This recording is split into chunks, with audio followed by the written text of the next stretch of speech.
Përshëndetje të gjithëve, ndjes për zërin. Ne, në fakt, jemi së bashku me Ministrën e Ekonomisë edhe pjesë e një cikli takimesh me sipërmarrjet të cilat janë konsoliduar, kanë një raport absolutisht shëmbullor me shtetin në aspektin e taksave, në aspektin e sigurimeve shoqërore dhe shëndetësore, dhe sot kanë një bilanc rritje të qëndrueshme si ai që u prezantua pak më parë.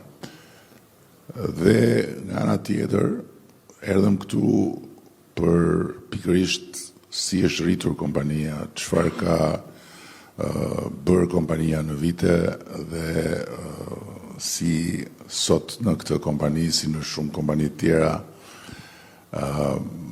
ka vende pune të cilat paguen absolutisht njësoj si në Europë. Dhe natyrisht kur them në Europë, kam parasysh Europën fqinje, nuk kam parasysh Francën apo Gjermaninë, po patjetër kam parasysh Greqinë, kam parasysh Kroacinë, kam parasysh një sër vendesh. Dhe nga ana tjetër, duke qenë se së bashku me ministren kemi dëshirë të flasim për se si gjithë ky realitet transformues edhe në sektorin e ndërtimit mbështet rritjen e vet tek ekonomia që rritet.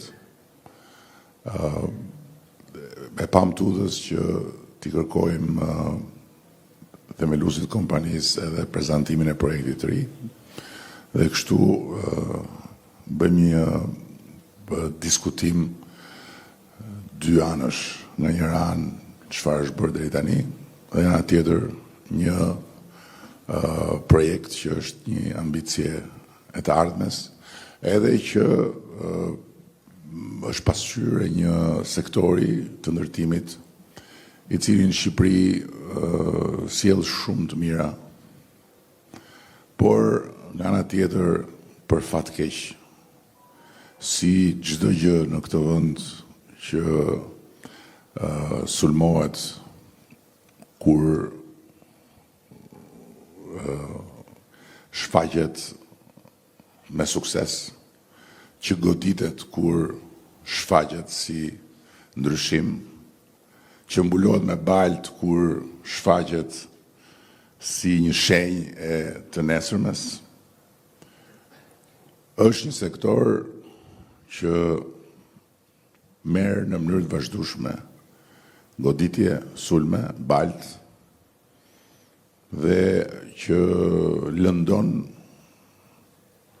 një numër të madh protagonistësh të tij. As nuk e vën diskutim që edhe në sektorin e ndërtimit, si në çdo sektor tjetër, ashtu si kundër në Shqipëri, si në çdo vend tjetër, përfshirë edhe vende që na bëjnë leksione neve, ka probleme, dhe problemet këtu në Shqipëri patjetër që janë më të mprehta në disa raste se sa që janë në vende të tjera. As nuk e vën diskutim që jo çdo gjë në sektorin e ndërtimit është e pastër, është e qartë si drita e diellit dhe është e çmuar si derisa e dhjetra mira njerëzve që japin jetë këtij sektori. Por ama që këtë sukses evident të Shqipërisë, që këtë transformim të Shqipërisë që sektori i ndërtimit e bën të dukshëm, të prekshëm, me njëherë sa po dikush vjen në Shqipëri, ta fusim në kornizën e krimit është diçka e neveritshme dhe papranueshme. Jaku është njëri nga ata që janë pas këtyre projekteve. E kanë të vështirë të tjerë që vinë na vizitojnë, që të besojnë si ka mundësi që Shqipëria mund të bëjë ndërtime të tilla, por punë e madhe fort se kanë vështirë. Ka shumë arsye pse Shqipëria mund të bëjë ndërtime të tilla dhe janë arsye lehtësisht të lexueshme nga të gjithë ata që duan të lexojnë ashtu siç janë. Është e pamundur për disa që ta pranojnë suksesin e Shqipërisë, po punë e madhe fort.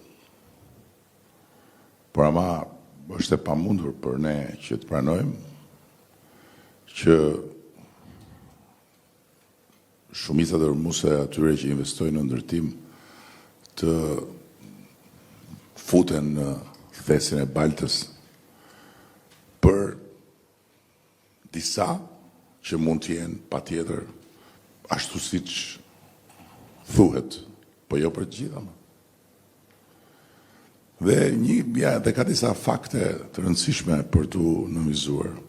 Vetëm nga ky projekt, ende pa filluar puna. Bashkia e Tiranës ka marrë 14 milion euro taks vetëm nga ky projekt. 14 milion euro janë një shumë e konsiderueshme. Ndërkohë që në këtë projekt, nga ky projekt, kur të bëhet realitet, qyteti do fitoj, komuniteti do fitoj Çerdën, do fitoj Kopshtin, dhe ndërkohë Bashkia e Tiranës mund të fitoj edhe një shkollë, sepse angazhimi i investitorit në këtë rast është që të ndërtojë dhe shkollën në momentin që do t'i jepet trualli për ta ndërtuar. Dhe në këto 14 milion euro janë edhe pjesa që shkon tek 3% për strehimin. Pra, kush investon në këto projekte, natyrisht investon për një vlerë të shtuar, nuk diskutohet. Pa diskutim që këto apartamente nuk i blen dot asnjë i varfër dhe asnjë njeri që thjesht jeton me një pagë të ulët apo mesatare. Por ama nga ndërtimi i këtyre apartamenteve, Bashkia e Tiranës dhe bashkitë që ndërtojnë të tilla marrin një taks që është 3% vetëm për fondin e strehimit, për të ndërtuar dhe për të investuar në skema të strehimit social dhe të strehimit të përballueshëm. Pra këto ndërtime kontribojnë edhe për strehimin e përballueshëm. Pa u futur në të thella, duhet të them që në ndërkohë për gjithë ata që lehin në çdo gjuhë që lehin, nga shqipja deri në anglisht edhe në gjuhë të tjera, dhe që menjëherë nxitojnë ta kornizojnë këtë transformim të Shqipërisë dhe Tiranës si transformimin e krimit. Sot që flasim, ky projekt ka 350 apartamente të porositura nga vetëm diaspora shqiptare dhe që janë të porositura dhe nuk paguhen me cash, që t'jemi shumë qartë, po paguhen me bank.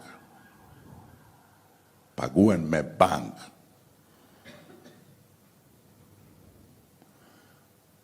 Dhe 350 apartamente janë 1/4 e apartamenteve që do të ketë gjithë ky kompleks i madh. Dhe sot janë të porositura dhe të kontraktuara. Prandaj është shumë e rëndësishme që në një moment caktuar, her pas here, njerëzit të informohen. Dhe kjo është arsyeja pse ne po përpiqemi që t'ju tregojmë duke vajtur vetë atyre që duan të informohen se çfarë është realiteti i një zinxhiri gjithnjë e më të gjatë hallkash të një ekonomie që rritet. Që rritet dhe rritet në mënyrë të qëndrueshme. Ndryshe nga çfarë thuhet në ato tenxheret mediatike që nuk guxon njeriu të hapi kapakun se i vjen vlaga e llumit që zihen aty brenda. Ndryshe nga çfarë thuhet nga të gjithë ata që nuk duan t'ia falin Shqipërisë suksesin, apo nuk duan t'ia falin qeverisë suksesin. Probleme madh shumë, por ama këtu nuk flas për qeverinë, këtu flas për njerëzit që i përkushtohen punës ditë-natë, që nuk merren me llafe rrugësh, por që ndërtojnë realitete të reja në mënyrë të vazhdueshme. Sa kompani kishte grupi këtu?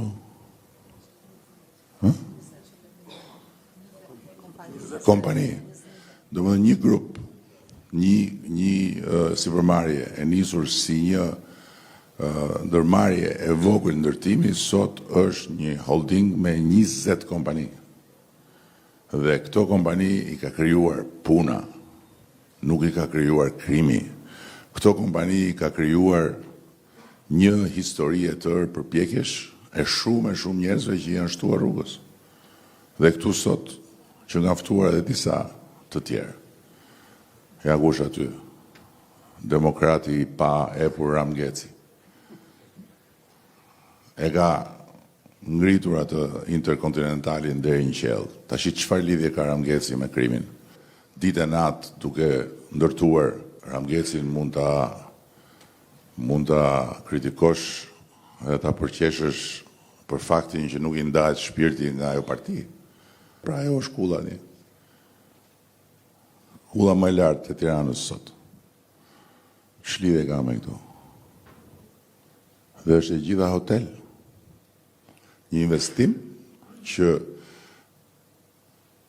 do t'i duhet vite të kthehet, po do t'jetë fati i fëmijëve të Ramgecit dhe i familjes dhe i nipave i mbesave. Ja ku është tjetri këtu. Ç'lidhje ka një kompani që eksporton në gjithë rajonin edhe që rritet në mënyrë të vazhdueshme me dinjitet, siç është kompania Brunes, ç'lidhje ka me krimin, me edhe Geronti ndërton. Patjetër, çka ka këtu? Ja ku është edhe i paepuri tjetër, atje demokrat tjetër, se këta demokratët me ne punojnë, me ata protestojnë, i kanë rregull, i kanë të dyja. Këta janë rehat. Këtyre ju del edhe të argëtohen me molotov, edhe të ndërtojnë edhe të fitojnë. Ja ku është ai tjetër atje? Tironës Demba Baden. Ja ku është atje? Me prona në Tiranë. Demba Baden, gjithë jetën ndërtues demokrat tjetër, Avenir Kika, gjithë demokratë, gjithë. Tash pse vin këtu? Po vin këtu se këtu bëjmë punë. Si mos vinë? Qa lidhje ka Aveniri me që ka ndërtuar gjitha ato apartamente për njerëzit. Edhe në gjitha këto apartamente jetojnë njerëz, nuk jetojnë pastrus parash. Gjithë kjo rrit ekonominë. Si e kemi filluar me 300-400 milion euro investimet huaja dhe sot jemi mbi 1.5 miliard. Në vit, mbi 1.5 miliard në vit investimet të huaja. Si na erdhi dita që të huajt të vinë dhe të blejnë këtu në Shqipëri dhe do blejnë edhe më shumë nga këto apartamente, edhe nga këto ndërtime që bëhen, sepse këto ndërtime krijojnë energji pozitive, krijojnë besim, krijojnë atraksion, nuk janë thjesht fjetore për të futur kokën. Dhe natyrisht që ne jemi në këtë rrugë të përfshirjes në një botë tjetër, në një botë të integruar. Integrimi nuk është thjesht që ne do bëhemi pjesë e Bashkimit Evropian dhe këtu s'do vi njeri. Integrimi është që këtu, si kudo, do blejnë shtëpi, do hapin biznese, do jetojnë, do çojnë fëmijët nëpër shkolla, edhe ata që vinë nga vende të tjera. Dhe këto ndërtime janë një provë e ambicjes që ka Shqipëria dhe e fuqisë që ka Shqipëria për të realizuar ambicjet e veta. Nuk janë skena krimi këto. Këto janë prova të një transformimi të madh. Si u rrit prodhimi i përgjithshëm kombëtar i Shqipërisë ishte 9-10 miliard euro, kur ne morëm detyrën, sot është 27 miliard. Dhe në ndërkohë, të ardhurat për frym ishin më pak se 3.000 euro. Sot janë mbi 11.000 dhe do vazhdojnë të rriten. Lloj-lloj teorish, lloj-lloj maskaresh që në fund të ditës nuk e kanë me asnjë, po e kanë me mungesën e kapacitetit për t'ia pranuar Shqipërisë suksesin, duke qenë shqiptar vetë. Mund të thuash për qeverinë çfarë duash, mund mos jesh dakord dhe ta kritikoshe, ta luftoshe, sa të duar, unë jam dakord me Ramgjesin për opinionet politike që ka. Jam dakord, nuk heq dorë, është i vendosur. Por ama si mos t'ia pranoj suksesin. Mos t'i heq kapelen kur shoh punën që bën. Kjo është e pamundur. Dhe po ja kaloj fjalën ministres, natyrisht duke mirëpritur çdo gjë që ju keni për të thënë, edhe duke falenderuar edhe mikpritësin ton për këtë mundësi që na dha. Por përpara se sa të kaloj fjalën ministres, duhet të them që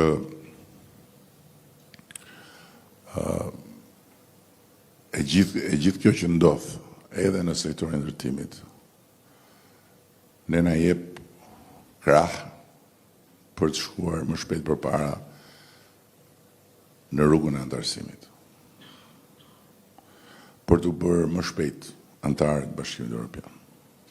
Sepse antarësimi në Bashkimin Evropian,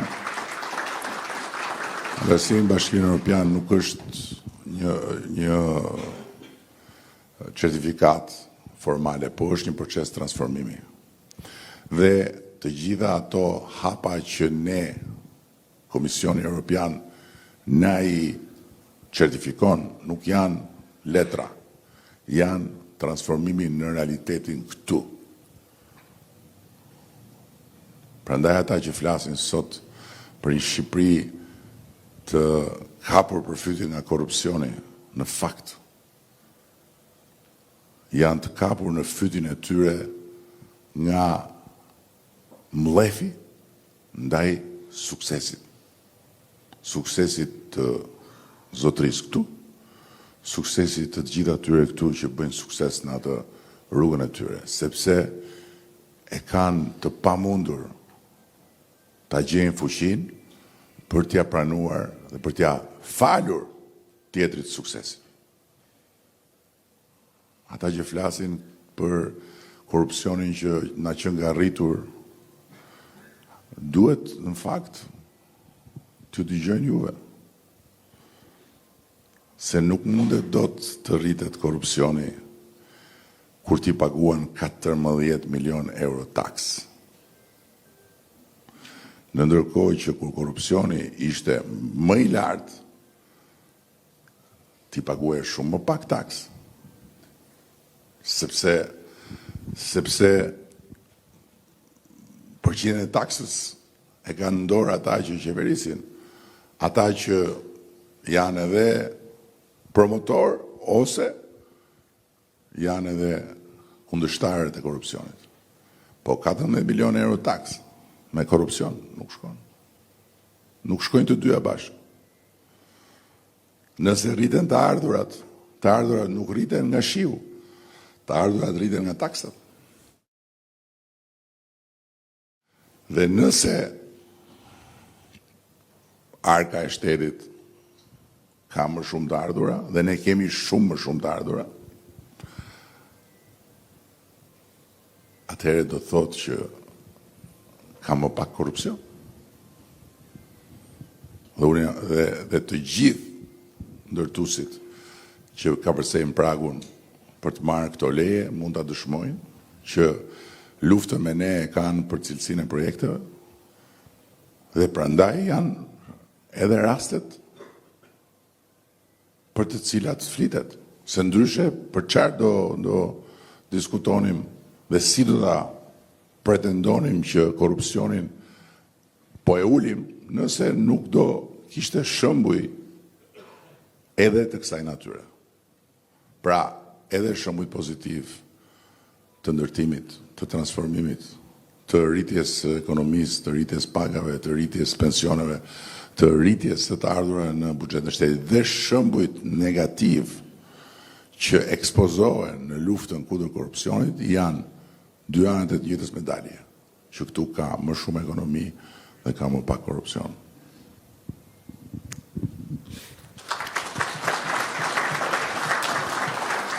Faleminderit Kryeministër, shumë faleminderit për mikrofonat. Unë shumë pak do shtoj se pjesa më e madhe e gjërave u tha, po do ta filloj duke thënë që për ne rritja ekonomike nuk është objektiv në vetvete. Objektivi që ne kemi është rritja e mirëqenieve të qytetarëve. Dhe sektori ndërtimit në tërësi është një sektor i cili në 10 vitet e fundit ka pasur një peshë në ekonominë shqiptare rreth bashkë me sektorin e real estate-it, i cili ka ardhur në rritje rreth 17%. Pra 17% e të ardhurave e 27 miliard që gjenerohet euro që gjenerohet në ekonominë shqiptare vjen nga sektori i ndërtimit, i cili është një sektor në vetvete, një industri në vetvete, por edhe është treguesi kryesor i ecurisë investimeve në vend, pasi është pjesë përbërëse e çdo investimi në turizëm, e çdo investimi në manufakturë, në prodhim, në çdo element të ekonomisë shqiptare. Ndaj është i rëndësishëm dhe ndaj është i rëndësishëm që ky sektor të vazhdojë të mbështetet, pasi ne në 10 vitet e fundit kemi pasur një rritje ekonomike stabil, gjithmonë në rritje përveç vitit të 2020. Stabilitet të rritjes ekonomike të vazhdojmë të mbajmë, duke pasur një sektor i cili ka projekte në zhvillim, projekte të cilat do të kenë një kontribut. Kryeministri e tha, vetëm pa filluar projekti 14 milion euro në taksat lokale, po ndërkohë me zhvillimin e projektit do të paguhen taksa për ndërtimin, do të paguhen taksa për gjithë shërbimet që do të fillojnë të ofrojnë bizneset të ndryshme që do të lulëzojnë në këtë kompleks, pra garanton një vijim të rritjes, një vijim të investimeve. Dhe ajo që siç thash, ne na intereson nuk është vetëm rritja e një biznesi në vetvete, nuk është vetëm rritja e një sektori në vetvete, po është kontributi që ai sektor jep në të gjitha hallkat e tjera të ekonomisë dhe mbi të gjitha kontributi që ai sektor jep në rritjen e pagave. Sot jemi në këtë biznes i cili ka 200 punësuar, i cili ka 50 nën kontraktor dhe brenda vitit me fillimin e punimeve të punësuarit do të arrijnë në 1000. Dhe ndërkohë kur të jenë ndezur gjithë motorët, parashikimi është që të punësuarit të arrijnë deri në 2500. Paga minimale që paguhet në këtë biznes është 900 euro. Paga mesatare është 1750 euro dhe paga maksimale është 3600 euro. Janë paga të cilat janë ndjeshëm mbi mesataren e pagave, pra paga minimale këtu është mbi mesataren e pagave në të gjithë ekonominë shqiptare. E ndërsa në krahasim me sektorin e ndërtimit në vetvete, këto paga janë gati 2 fish të mesatarës së sektorit të ndërtimit. Sigurisht që e them këtë për të thënë që ka ende shumë vend për formalizim të pagave në këtë sektor, sepse duke qenë në lulëzim, duke qenë me rritje të vazhdueshme, duhet edhe që të punësuarit të vazhdojnë të rriten. Por këtu ku jemi sot dhe projekte të cilat kanë këtë standard të zhvillimit urban, projekte të cilat pa diskutim që na afrojnë me atë vizionin që neve kemi për integrimin në Bashkimin Evropian, janë shembuj suksesi dhe janë shembuj që duhet ndjekur nga të gjithë pjesa tjetër e sektorëve. Mirëqenia e të punësuarve është në qendër të politikave tona, pasi pa diskutim pagat më të larta japin një kontribut në kontribute më të larta, të cilat mund të na lejojnë që të japin dhe pensione më të larta. Pra, e gjithë ekonomia është një zinxhir i lidhur i të gjithë elementëve që e përbëjnë atë, dhe kur flasim për zhvillim të sektorit ndërtimit, flasim për zhvillim të Shqipërisë, flasim për zhvillim dhe rritje të mirëqenies së çdo qytetari. Shumë faleminderit.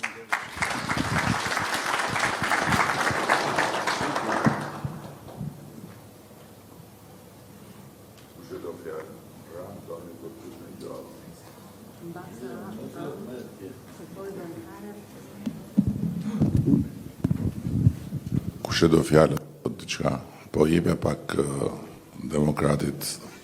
Ai është demokrati but. Rama është demokrati ashpër.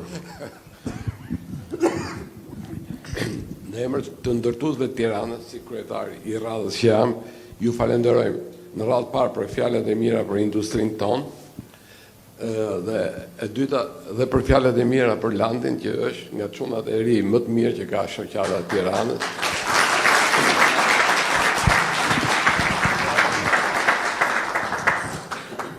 Ne kemi fillu karrierën dhe industria ndërtimit realisht është rritur me juve, zote kryeministër. Unë vetë kam fillu ndërtimin ditën që ju jeni zgjedhur kryetar bashkie.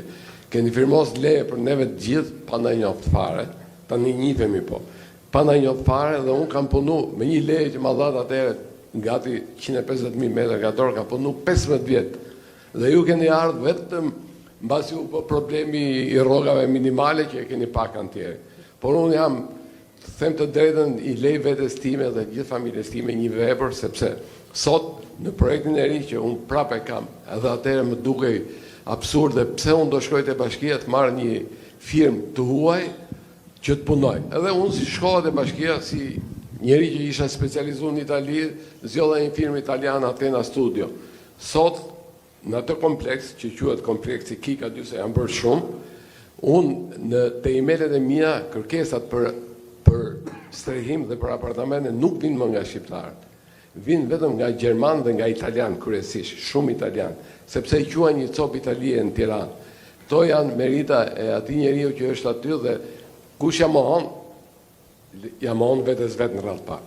Për sa i përket industrinë të ndërtimit, ajo që tha zonja sot ka kapur 17% që është si industri ndërtimi e para në Europë në prodhimin e përgjithshëm bruto.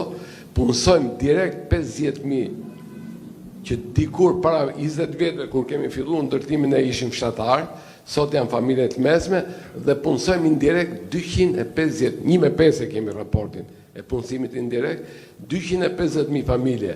Pra sot në Shqipëri, nëse ka 33% nga 750.000 familjet shtresë e mesme, ajo është nga industria e ndërtimit, të cilët ky popull në një farë mënyre duhet t'ia di.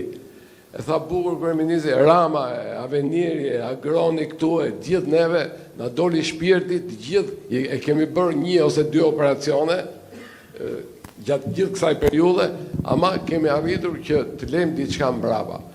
E tha shumë bukur kryeministri që Ramës do ja ngëzojnë nipat. Edhe neve nipat do na ngëzojnë, se neve kështu do vazhdojmë. Duke punu me buke, me djallë, kështu, se kjo është jeta jonë. Kështu jemi mësuar në komunizëm, po s'ka rëndësi. Ju falenderojmë dhe një herë për gjithë shka që keni bërë për neve dhe lanë suksese.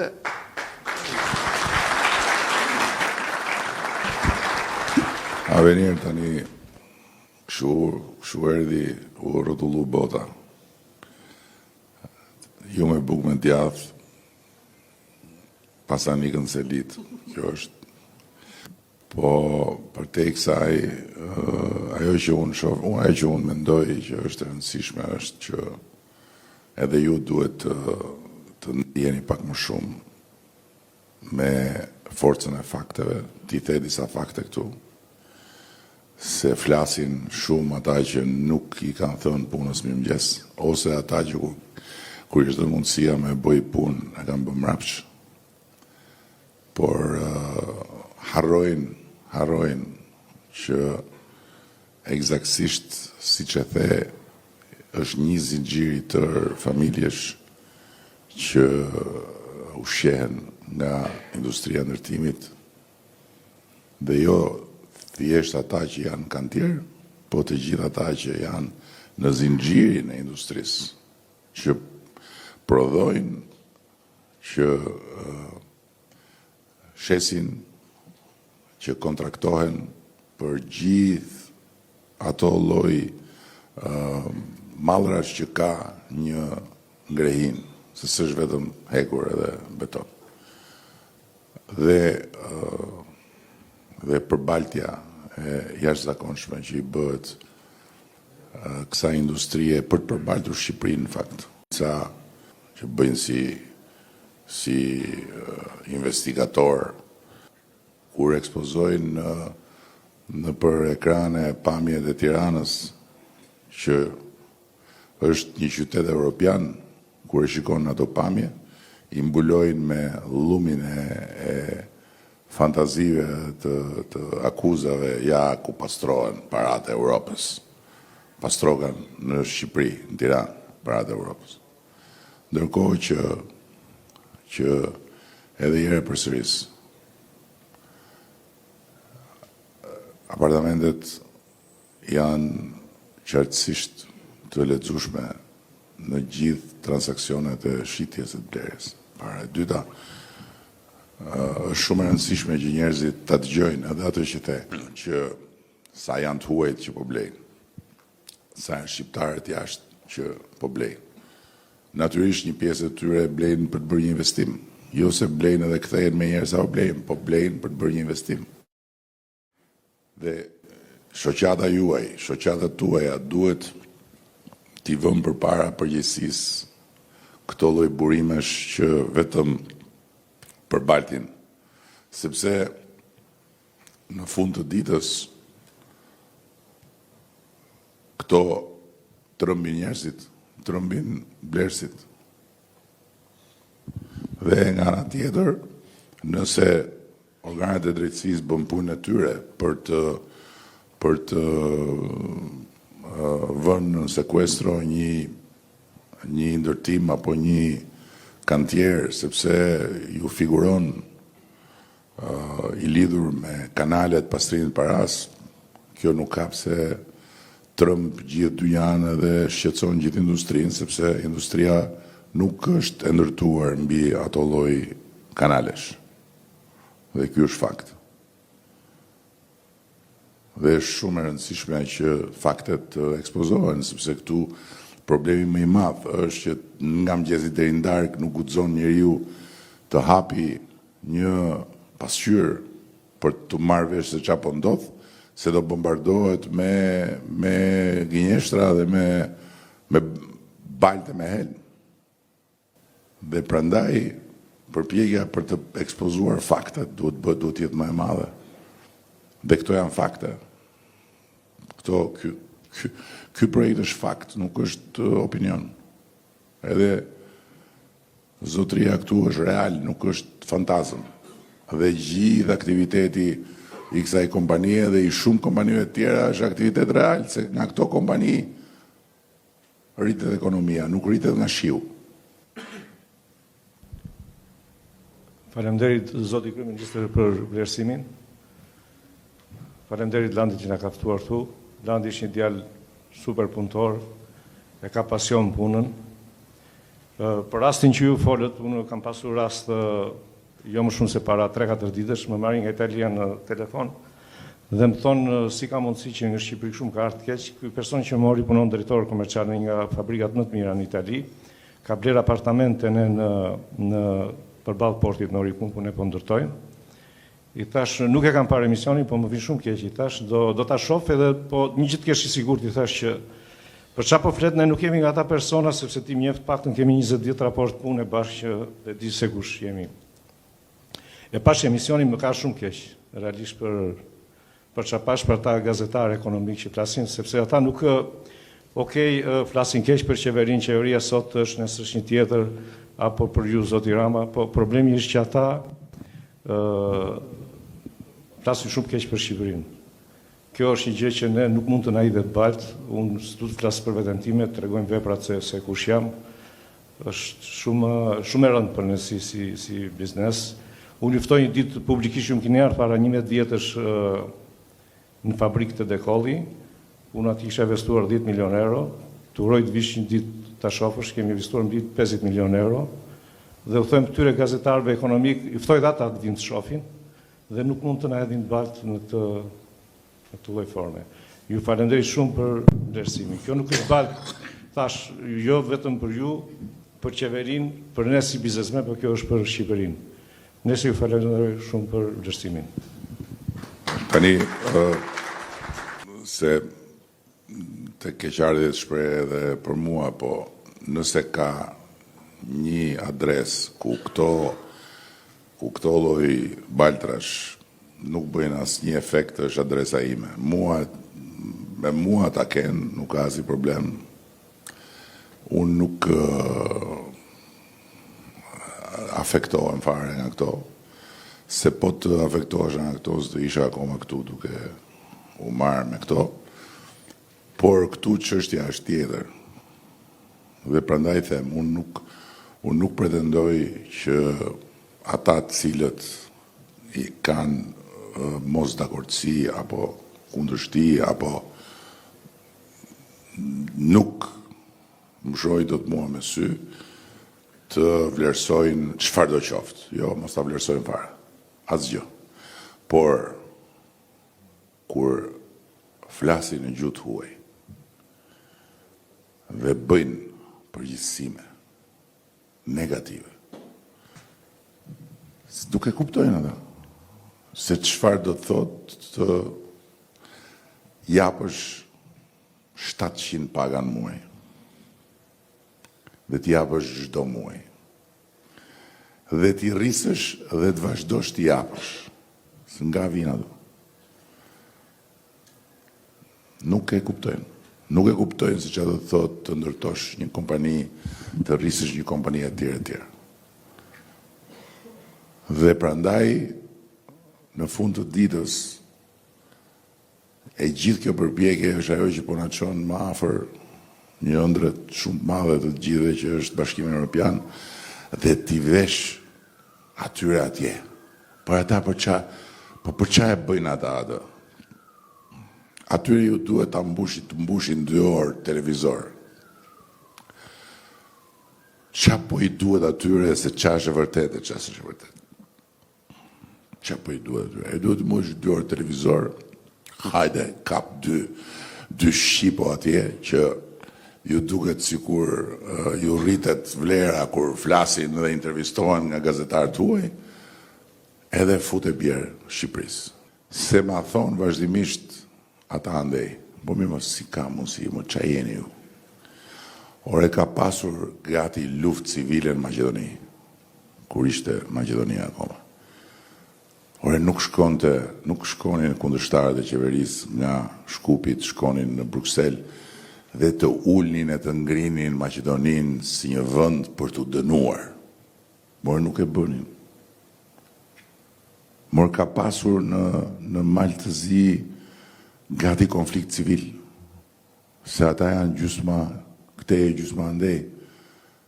Por nuk shkonin në Bruksel të ulnin e të ngrinin njëri tjetrin dhe të kërkonin nga Brukseli ose nga kanceleritë e huaja të dënonin Malezi.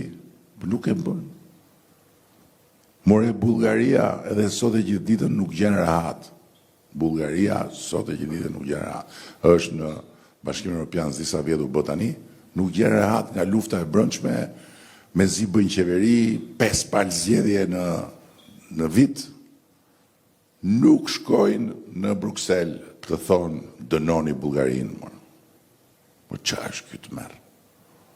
Po çfarë është kjo histori? Po pse ma atje fitohet betejë politike? Po kanë kaq vite që e bëjnë. Po fitohet betejë politike duke i furnizuar mediat e huaja me palët. Fitohet betejë politike këtu, por nuk fitohet. Nuk fitohet.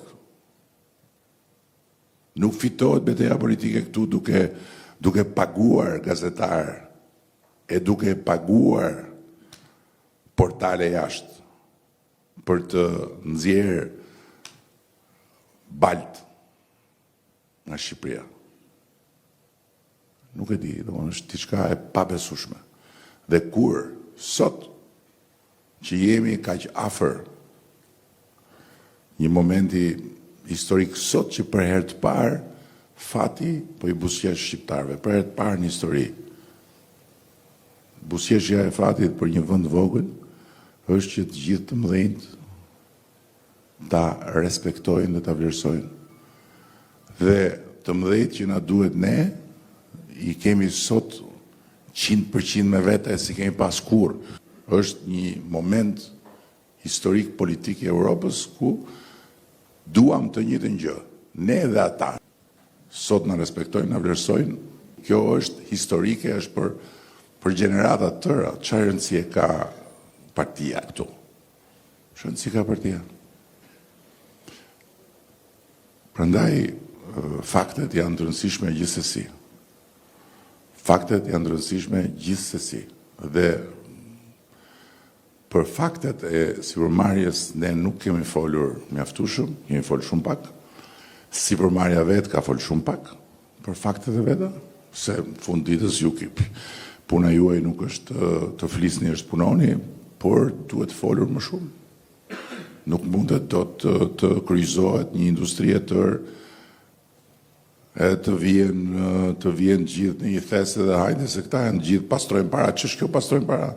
Si u pastrohen parat kështu me tonelata? Janë dhënë 1.5 milion metra katror leje. Po shqyqyr janë dhënë. Qa do me thënë kjo?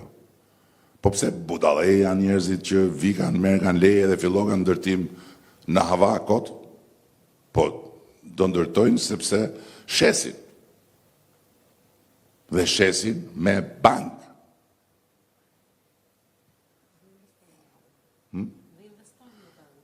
Dhe investojnë me bank.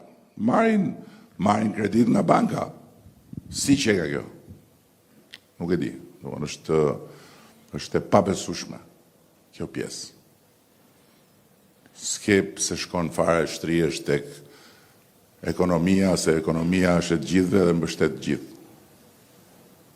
Meru se si mund të bëhet më mirë, meru se si pengohet nga një gjë nga një tjetër. Ku i tregojnë dhe? Kush e do fjalën? Po, ja. Agrozala, kompania e të thëtet, pjesë natyrisht e shoqatës ndërtimit dhe antar bordi.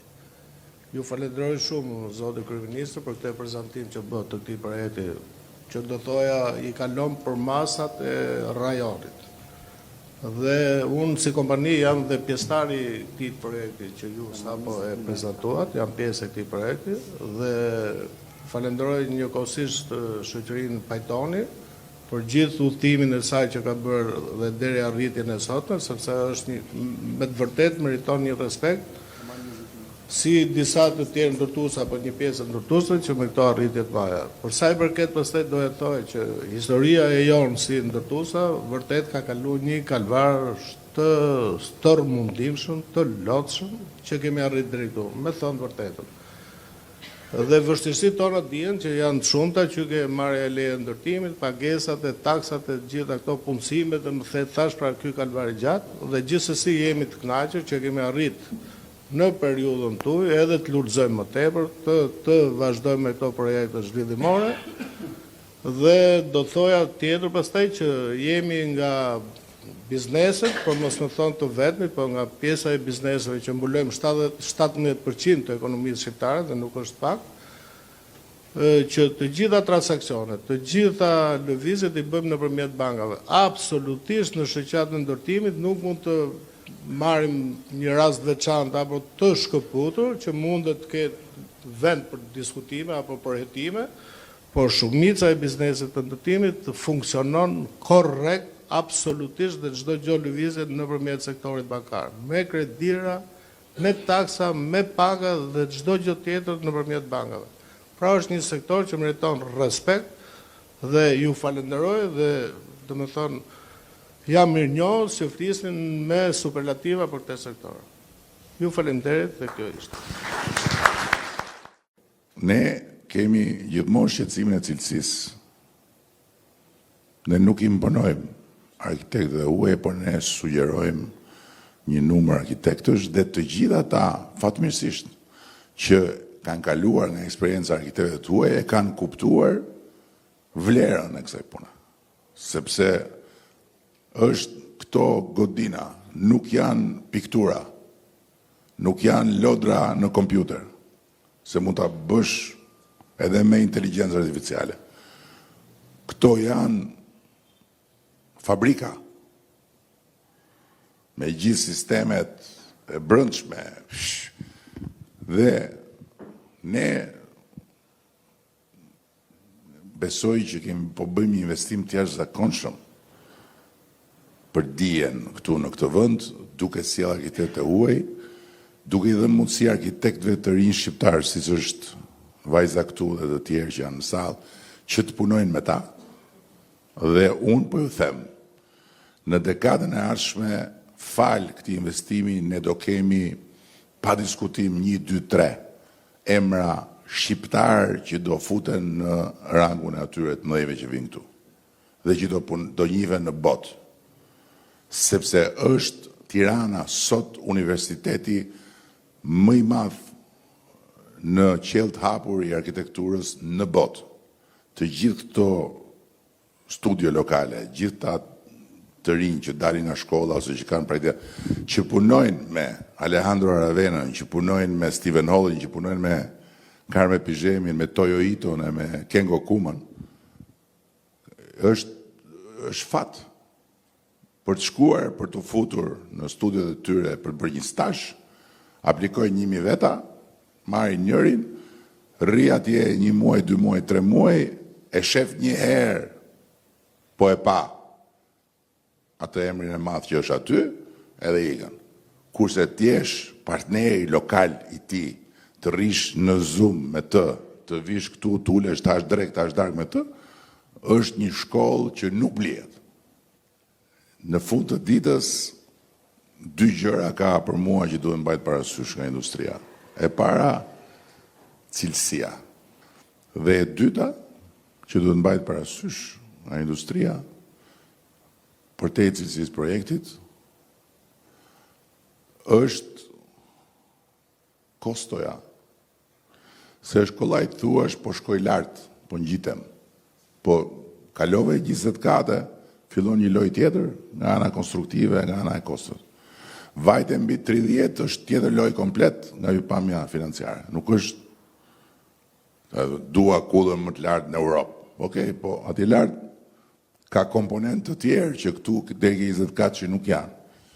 Dhe këtu jeni ju që e bëni këtë balancë Por keni parasysh gjë tjetër që emrat, nëse arkitektët dhe kur arkitektët si këta i vën emrin gjës, Kodina Siritet Vlera për shumë vite, sepse do vi dikush më pas dhe do bëj një llogari për të blerë diçka dhe është ajo që tha Aveniri. Aveniri atë kompleksin Kika e ka ndërtuar para vitesh të tëra dhe vazhdon sot ka kërkesa sepse është ndërtuar si duhet. Dhe të gjithë studiet që punojnë sot me këta arkitekt që janë këtu, janë në një studim pas universitar që do t'i çojë komplet në një nivel tjetër. Dhe do din gjëra që s'kishin nga i mësonin ndryshe. Kështu që kjo arkitektëve është diçka që vetëm mirë si ta marrim dhe një të fundit, po pra, Bami, famshëm, po, demokrati tjetër. Përshëndetje të gjithëve, përshëndetje zoti kryeministër, faleminderit Landi për ftesën. Besnik Bami nga Bami Holding. Unë jam më i riu këtu për sa i përket fushës ndërtimeve, jam pothuajse në hapat e para, por aktualisht që flasim, kam një kompleks banimi në rrugën Jordan Misja, të lejen e kam marrë me Bashkinë e Tiranës para 2 vitesh. Sot jam katin 1 dhe aktualisht që flasim, më thon drejtën, kam edhe 20 hyrje nga 180. Të gjitha janë të pronetuara. 2 gjana kam për të theksuar dhe për landin.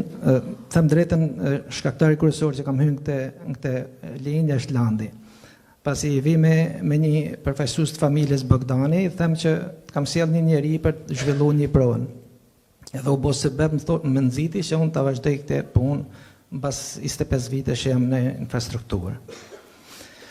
Dhe landi u bë sebeb, sot që flasim, domethënë jam me 2-3 leje të aplikume që presim zbartjen nga AZT-ja dhe ndërkohë them që këto ditë me bashkëpunim me kompaninë e madhe Çellik, vazhdojmë edhe Barcelona Tower. Pothuajse jemi në përfundim të gjithë detajeve dhe do vazhdojmë punën. Dhe ajo që e dyta është që kam nga fusha e ndërtimeve, është që hyrjen e parë çuditërisht, më thon drejtën, e kam shit në një i huaj, një shqiptar amerikan, dhe sot me pa në rrugë nuk e njoh, kam bë kontratën dhe më thon drejtën më duk pak si kështu si gjë e paralizueshme, po mekanist lekët nga Amerika mbas 10 ditësh 223.000 kam mandatin e parë, 223.000 euro dhe unë s'kisha nis grupën. Se kisha filluar akoma, isha vetëm në rrethim. Kështu që ne kompanitë kemi ardhur duke u rritë edhe vetë, sot na duket vetja sikur jemi në ëndër, sepse unë paktën flas me gjithmen me veten, them ka herë si kemi arritur me xhiro 50 milion euro dhe me goxha kapacitete, sidomos në fushën e infrastrukturës dhe lajmi tjetër që Pse habidesh? Fal mbështetjes edhe të bankave, se kemi edhe 2 përfaqësues të bankave të mëdha këtu, dhe fal mbështetjes bankave dhe fal punës tonë 6 motor, 8 motor në ditë. Dhe ndërkohë dhe që ta mbyll, edhe po ta them me plot bindjen, sot aktualisht që flasim, ne kemi, unë si kompani, në krahun tjetër të rrugës, po aplikoj formulën e asfaltit të modifikuar, që nuk është hera e parë që aplikohet në Shqipëri, e përfitova nga aeroporti, që bëm aeroportin, pra, dhe sot autostrada po bëhet me një asfalt të modifikuar, dhe së shpejti, se mrena fundit mujt, ne autostradën e kemi të lirë, që mos na shani më për trafikun. Faleminderit gjithë. Jo, unë për vete nuk ju shaj për trafikun, megjithëse unë i respektoj rrinë radhë atje, po nuk shaj. Se e di që për të bë duhet menduru. Por 2 gjëra do shtoja në mbyllje. E para, ajo që ndodh me shitjet pa hap gropën, është që kur mbaron ndërtimi, ky shqiptar amerikani që e ka ble pa hap gropën, e shet dy fish. Edhe po ja fjalën përsëri mik zëri të ëmbël mikpritës që ta mbylli se shoh që ka përgatitur fjalim tjetër. Ish shumë shkurtimisht, faleminderit për takimin e sotëm, faleminderit për vizionin dhe ju ftojmë që ta mbyllim duke parë video në projektet